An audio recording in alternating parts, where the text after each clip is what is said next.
여호와여, 영광을 우리에게 돌리지 마옵소서. 우리에게 돌리지 마옵소서. 오직 주는 인자하시고 진실하심으로 주의 이름에만 영광을 돌리소서. 어찌하여 문나라가 그들의 하나님이 이제 어디 있느냐 말하게 하리이까? 오직 우리 하나님은 하늘에 계셔서 원하시는 모든 것을 행하셨나이다. 그들의 우상들은 은과 금이요 사람이 손으로 만든 것이라.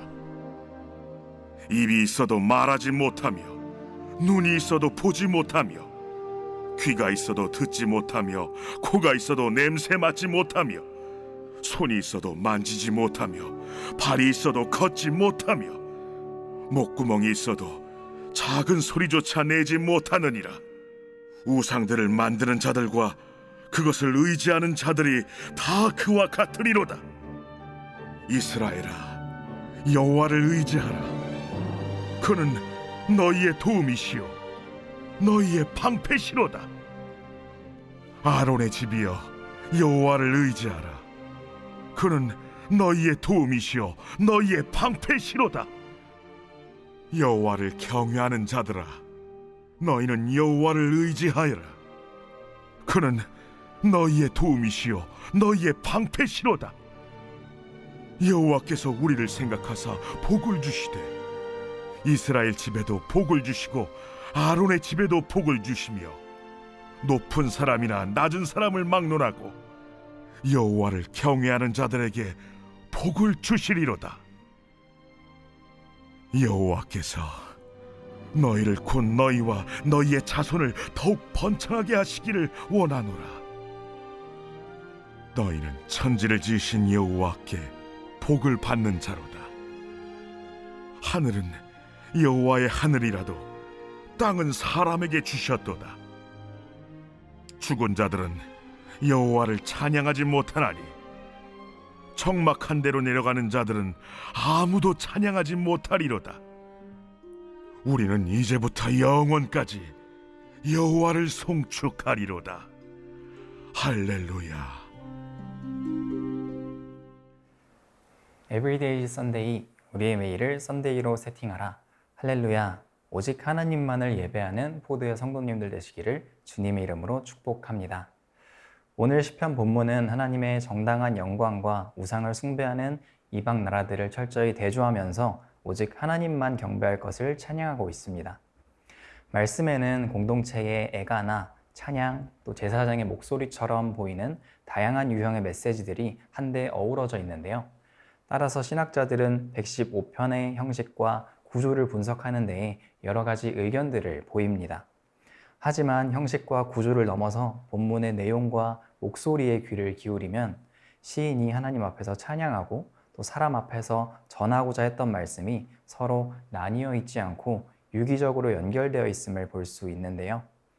오늘 시편 본문이 우리에게 전하고자 하는 것 첫 번째는 바로 우상숭배의 본질입니다. 1절 말씀은 이렇게 말합니다. 여호와의 영광을 우리에게 돌리지 마옵소서. 우리에게 돌리지 마옵소서. 오직 주는 인자하시고 진실하심으로 주의 이름에만 영광을 돌리소서. 십계명의 가장 첫 두 계명은 하나님의 유일하심과 우상 숭배에 관해서 경고합니다.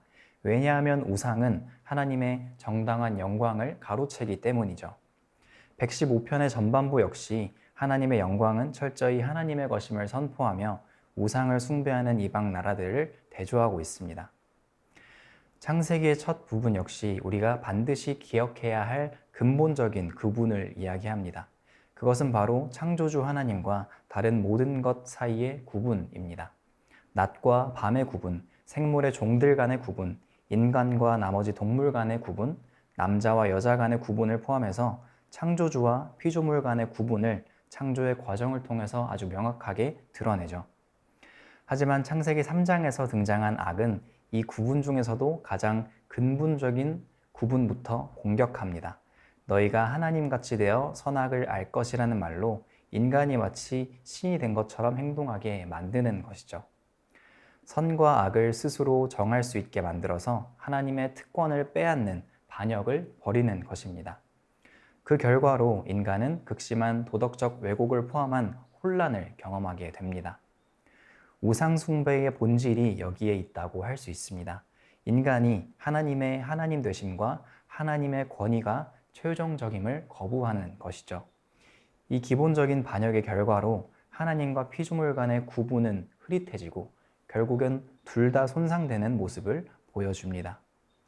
오늘 말씀 3절은 너희 하나님이 어디에 계시냐고 말하는 이방 나라들에 대항하여서 오직 우리 하나님은 하늘에 계셔서 원하시는 모든 것을 행하셨다고 되받아치는데요. 이 하늘에 계시다는 것은 명확한 구분을 드러낸다고 볼 수 있습니다. 하나님은 하늘에 계시고 나머지 모든 것은 땅에 존재함을 보여주는 것이죠. 창조주와 피조물 사이의 본질적인 차이를 알려주고 있어요.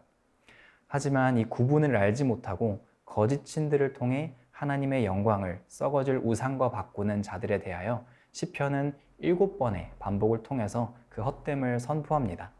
4절부터 7절은 우상의 한계, 입이 있어도 말하지 못하고 눈이 있어도 보지 못하고를 완전수 7을 활용해 7번이나 반복하면서 우상에는 아무런 힘도 능력도 없음을 못 받고 있습니다. 이처럼 우상숭배의 본질에 대해서 살펴보면 본문이 말하는 우상숭배는 오래전 이방인들이 어떤 형상을 만들어서 그 신들을 경배하고 제사 지내던 모습에서만 찾아볼 수 있는 것이 아님을 발견하게 됩니다. 하나님을 알지 못하는 세상은 여전히 하나님의 특권인 선악의 기준이 인간에게 있다고 주장하면서 인본주의적 세계관을 통해 자신을 우상으로 섬기고 있습니다. 또 하나님을 아는 우리도 그 가치관의 영향을 받기도 하며 하나님이 아닌 다른 무언가를 경외하거나 두려워함으로써 각자의 우상을 숭배하고 하나님 한 분만을 두려워하고 경외하라는 명령을 어기기도 하죠. 역으로 우리를 두려움에서 구해줄 것이라고 믿는 것들을 우상화하고 그런 것들을 신뢰하기도 합니다. 앞날에 대한 두려움으로 재정을 비축해 두려고 애쓰거나 사람을 의지하거나 존귀와 위엄, 또 능력과 아름다움이 느껴지는 눈앞의 모든 것들에 마음을 빼앗기기도 하죠. 하지만 그 모든 것들은 궁극적인 창조주와 피조물의 구분에 의하면 피조물일 뿐입니다. 모든 피조물은 오직 창조주 하나님으로부터 의미를 부여받는 존재이기 때문에 우리 주변의 우상들은 우리가 갈망하는 궁극적 의미를 줄 수 없음을 발견하게 됩니다. 그래서 우상 숭배는 실망으로 끝나고 마는 것이죠. 그렇게 인간이 하나님께 속한 모든 것들을 다른 우상의 것으로 돌릴 때 하나님은 그분의 이름에만 합당한 영광을 빼앗기시는 것입니다.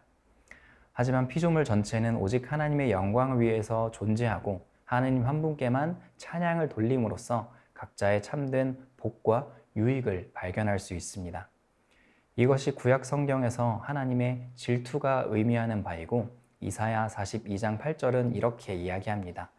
나는 여호와이니 이는 내 이름이라 나는 내 영광을 다른 자에게 내 찬송을 우상에게 주지 아니하리라.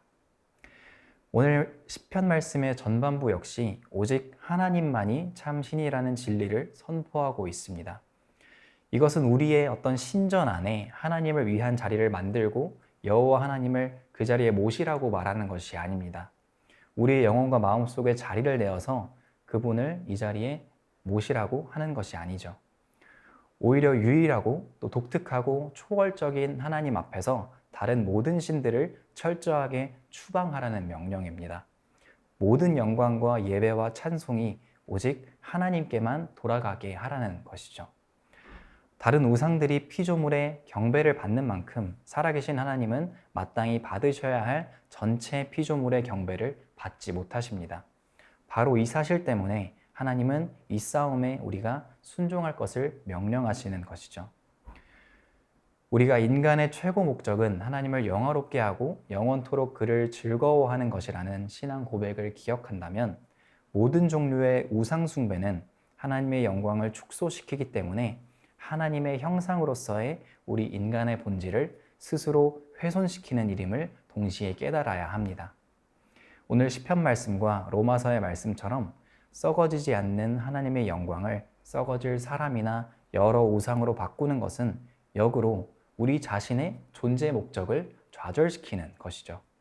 즉 하나님을 영광스럽게 여기기를 거부하는 우상 숭배는 하나님의 관점에서는 철저한 자기 혐오라고도 말할 수 있습니다. 결국 우리는 하나님과 같이 되려고 하다가 또 창조주와 피조물 간의 경계를 각자의 우상 숭배를 통해서 무시하다가 결국 인간 이하의 존재, 피조물 이하의 피조물이 되어버리고 맙니다. 이 사실 안에서 우리는 우리가 예배하는 대상을 닮아간다는 원리를 발견할 수 있는데요. 하나님이 아닌 것을 따르고 경배하면 우린 우리 안에 있는 하나님의 형상을 스스로 왜곡하는 것이고, 인간이 아닌 것을 경배하면 본래의 인간성은 점점 사라져가는 것이죠. 7번의 못하며를 반복한 뒤 본문 8절은 바로 그 사실을 이야기합니다.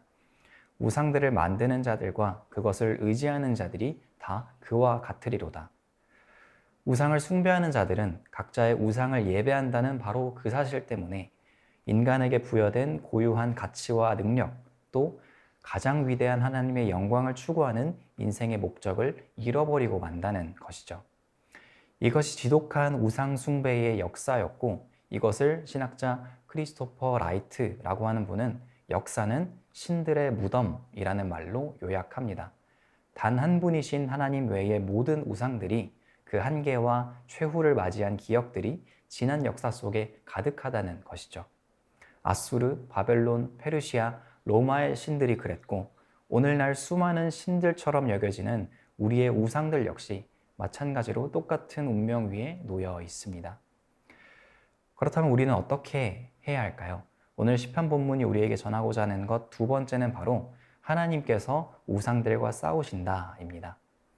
시인은 이제 우상 숭배의 본질과 하나님의 영광을 대조하면서 또 그 안에 놓인 인간의 운명을 설명하며 우리가 마땅히 따라야 할 삶의 가장 큰 목적을 명령합니다.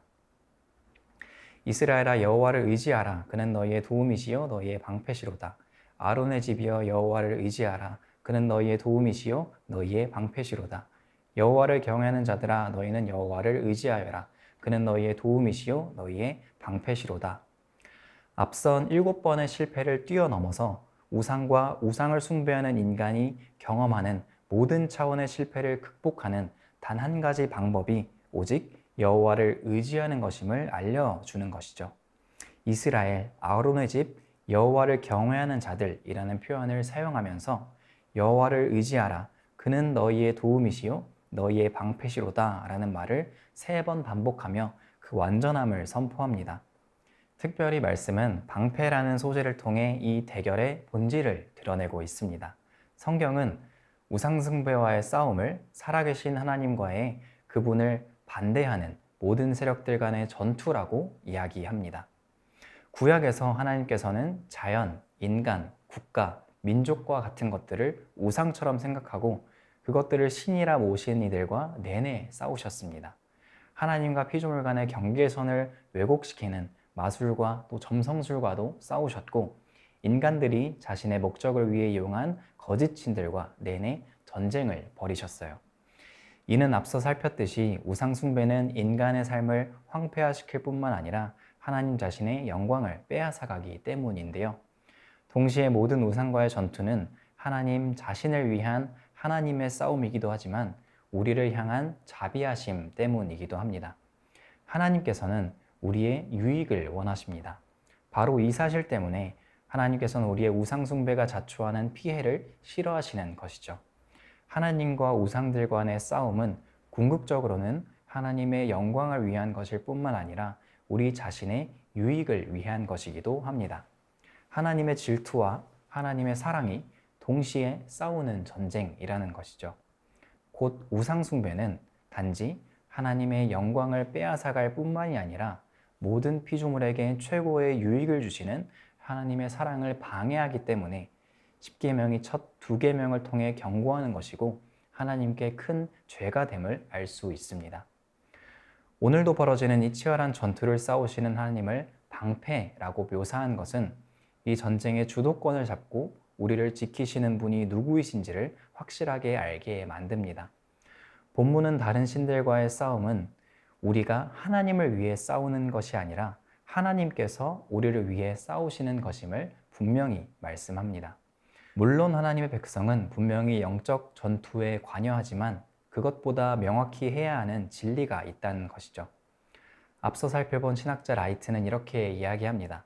하나님이 우리가 마침내 그분을 위해 싸우는 전투에서 이기고 우리가 거둔 큰 승리에 박수갈채를 보낼 그날을 간절히 기다리고 계시는 것은 아니다 라고 이야기해요. 성경에서 강조하는 사실은 하나님께서 하나님과 그 백성의 모든 원수들을 물리치실 날이 올 것이고 그때에 우리는 천사들 그리고 하늘의 모든 무리들과 함께 하나님의 승리를 경축한다는 것입니다. 이것이 그리스도의 십자가와 부활의 승리로 드러난 진리인 것이죠. 우리는 이 싸움의 주도권을 늘 기억해야 합니다. 하나님께서 우리를 위해 싸우시는 것이지 우리가 하나님을 위해서 싸우는 것이 아닙니다. 우리는 증거하고 저항하고 고난을 받기 위해 부름을 받지만 최종 승리가 하나님의 것인 것처럼 전쟁도 주님의 것입니다. 본문 12절에서 15절은 그렇게 전쟁이 하나님의 것임을 선포하고 이 전쟁에서 하나님께서는 우리의 유익을 위하고 계심을 이야기합니다.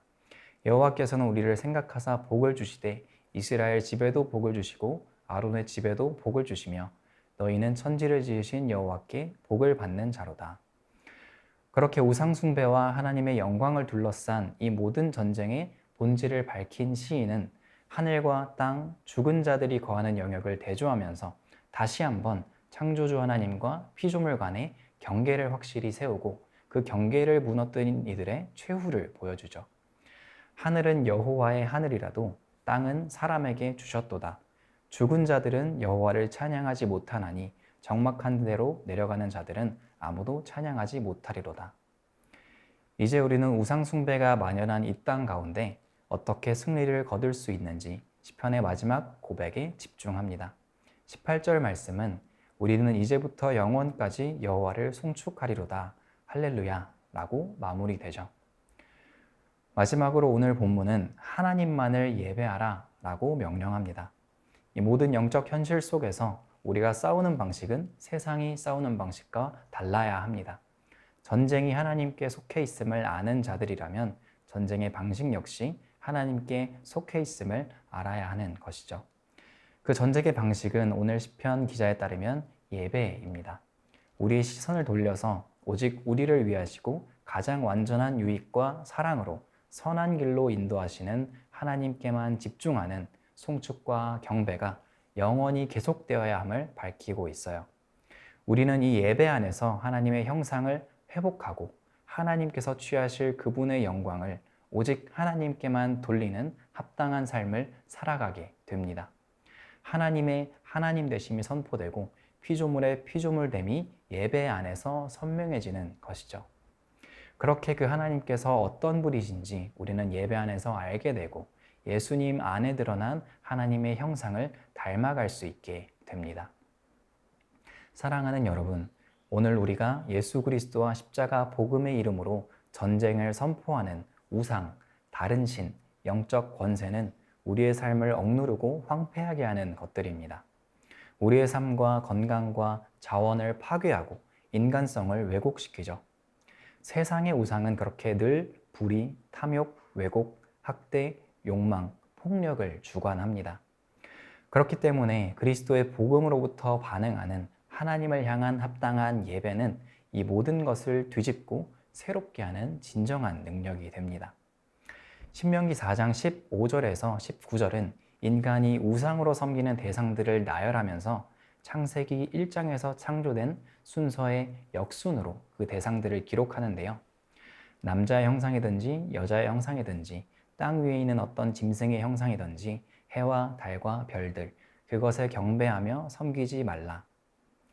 남자와 여자의 형상부터 짐승, 해와 달과 별들의 형상이라는 순서를 통해서 아주 의도적으로 우리가 우상을 숭배할 때 하나님의 질서와는 정반대로 그 거꾸로 왜곡될 삶의 질서를 경고하는 것이죠. 성도 여러분, 오늘 이 시편 말씀을 통해 그리고 말씀이 이야기하는 우상 숭배의 본질을 깨닫고 예배 안에서 하나님의 하나님 되심을 선포하는 우리 모두가 될 수 있기를 축복합니다.